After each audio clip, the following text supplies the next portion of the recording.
کیونکہ کیونکہ ہمارا ایک تو چیز یہ بھی ہوتی ہے کہ جس طرح آپ نے کہا کہ ایکسیپٹنس کا ذرا پرابلم ہے، تو وہ ہر جگہ ہی ہوتا ہے، ہر کسی بھی ادارے میں آپ چلے جائیں کہیں بھی ہو تو وہ ہر جگہ لوگوں میں ذرا ایک وہ آ جاتی ہے کہ اچھا اب ان کو بھی پڑھانا ہے. یا تو آپ کے ساتھ سارا معاملہ جو تھا وہ ٹھیک خیر و عافیت سے ہوا، یا انہوں نے بھی شروع میں ذرا ناراضگی کا یا کوئی اس قسم کا اظہار کیا تھا کہ میں نہیں پڑھا سکتا یا کچھ اس طرح سے؟ میری قسمت اچھی تھی، وہاں جتنے بھی پٹھانوں کے ماشاءاللہ بچے بھی کافی درجنوں ہوتے ہیں، تو وہاں سارے پھوپھی کے بیٹے، چاچا کے بیٹے، ماموں کے بیٹے، خالہ کے بیٹے وہ پڑھتے تھے. اب وہ مجھے کیسے ڈیگریڈ کر سکتے تھے، وہ میری مخالفت کیسے کر سکتے تھے؟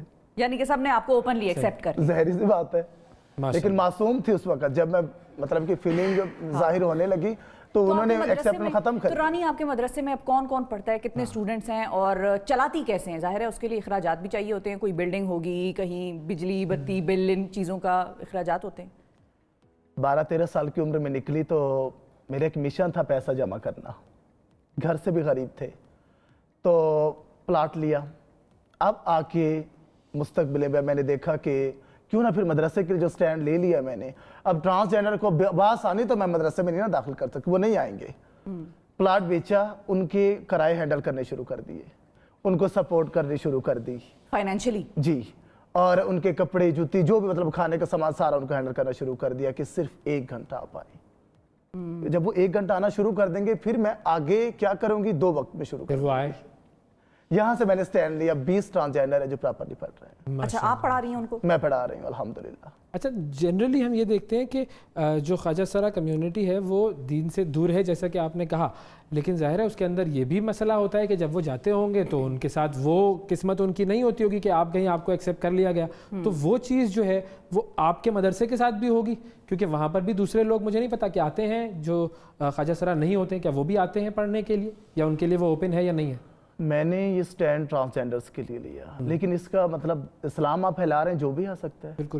ہمارے محلے میں جو ہے نا لوگ غریب لوگ رہتے ہیں اور وہ بچے ان کے کام کرتے ہیں. میں گئی ہوں ان کو دعوت دینے کے لیے، آپ ان بچوں کو بھیجیے، 1 گھنٹے میں کیا ہوگا، کچھ نہیں ہوگا. آپ ایسا کریں کہ مجھ سے ان کی کیا تنخواہ رہتے، 3000 روپے میں ماہانہ دے دیا کروں گی، آپ ان کو بھیجیں. نہیں بھیجا انہوں نے، لیکن ٹرانسجینڈر الحمدللہ آ رہے ہیں. صحیح. تو اچھا، اور جب آپ نے وہ مدرسہ وہاں پر کھولا تو لوگوں کی طرف سے کوئی کسی قسم کی پریشانی کا سامنا آپ کو کرنا پڑا؟ پبلک کی طرف سے کوئی پریشانی نہیں آئی، لیکن ٹرانسجینڈرز کی طرف سے آئی. اپنی ہی کمیونٹی؟ اپنی ہی کمیونٹی. تو وہ کیا کہتے تھے کہ یہ نہ کرو یہ کام؟ یا اگر ایک ہماری بندی 10,000 روپے پر نائٹ کما رہی ہے ڈانسنگ میں، اور میں ان کو کیا کھانا دے رہی ہوں، مکانوں کرایہ ہینڈل کر رہی ہوں ان کے، کیا ان کے گرو ان کو ایکسیپٹ کریں گے، ان کو بھیجیں گے؟ وہ کبھی نہیں بھیجیں گے. وہ 5,000 گرو کے دیتے، 5,000 پاس رکھتے ہیں. میں تو نہیں دے سکتی اتنا، یہ مہینے کا 3 لاکھ بنتا ہے. تو پھر ان کی طرف سے یہ آیا کہ آپ بند کریں مدرسے کو فوری. اچھا. لیکن جب میں نے سٹینڈ لیا تھا میں نے کہا مجھے گولی مار دو، مجھے شہادت چاہیے، بند نہیں کروں. میں لال مسجد میں بچ گئی، اب مجھے آپ کے ہاتھوں سے شہادت چاہیے. صحیح. آپ مجھے گولی مار. آپ کہاں سے یہ مینج کرتی ہیں فائنینسز، مالی طور پر کیسے چلا رہی ہیں؟ 7 لاکھ کا پلاٹ بیچا، وہی پیسہ میں یہاں لگا رہی ہوں. اور میرے پاس مدرسے کے ساتھ ساتھ بیمار ٹرانسجینڈرز ان کا علاج بھی کرواتی ہوں میں. جو HIV پیشنٹ اکثر ہمارے ٹرانسجینڈرز ہوتے ہیں، ہیپاٹائٹس کے ہوتے ہیں، شوگر TB بڑی بیماریاں ہیں، تو وہ ہار جاتے ہیں، وہ ہمت ہار بیٹھتے ہیں. لیکن اگر آپ ان کی کمیونٹی میں موجود ہیں تو پھر ہمت کیسے ہار سکتا ہے کوئی؟ تو اسی لیے میں نے اسٹینڈ لیا. میں ایک دن ناصر الدین روڈ میں جا رہی تھی ایفٹر مرکز. ٹھیک ہے. ایک ٹرانسجینڈر مجھے نظر آ رہا تھا. اگر آپ شیشوں کے ایک طرف لیفٹ رائٹ دیکھیں گے تو آپ کو جسٹ ایک جھونکا سا نظر آئے گا. آپ اسٹریٹ سے دیکھیں گے تو وہ آپ کو مکمل نظر آئے گا. وہ کبھی بیٹھ رہا ہے، کبھی اٹھ رہا ہے، کبھی بیٹھ رہا ہے، کبھی اٹھ رہا ہے. میں نے گاڑی والے کو میں نے کہا 1 منٹ آپ سائڈ پہ لگا دیں گاڑی، کیونکہ دور سے دیکھ رہی تھی میں. تو میں بھاگ کر گئی اس کے پاس. میں نے کہا کیا ہوا ہے تمہیں؟ تو بخار میں مچ رہی تھی، تڑپ رہی تھی وہ بخار میں. میں نے کہا کیا ہوا ہے تمہیں؟ تم اتنی بخار میں اور تم اکیلی ہو، گاڑی میں بھی نہیں ہے تم. کہتی ہے کہ مجھے HIV ہو گیا ہے. پھر آپ نے اس کا علاج کی ذمہ داری لی. HIV ہو گیا ہے، اور میرے ساتھ جو ٹرانسجینڈر تھے انہوں نے مجھے چھوڑ دیا. جب میں خوبصورت ہلچل کی زندگی میں تھی، ہر کوئی آج ندا آپ نے میرے پاس آنا ہے، ندا آپ نے میرے پاس آنا ہے.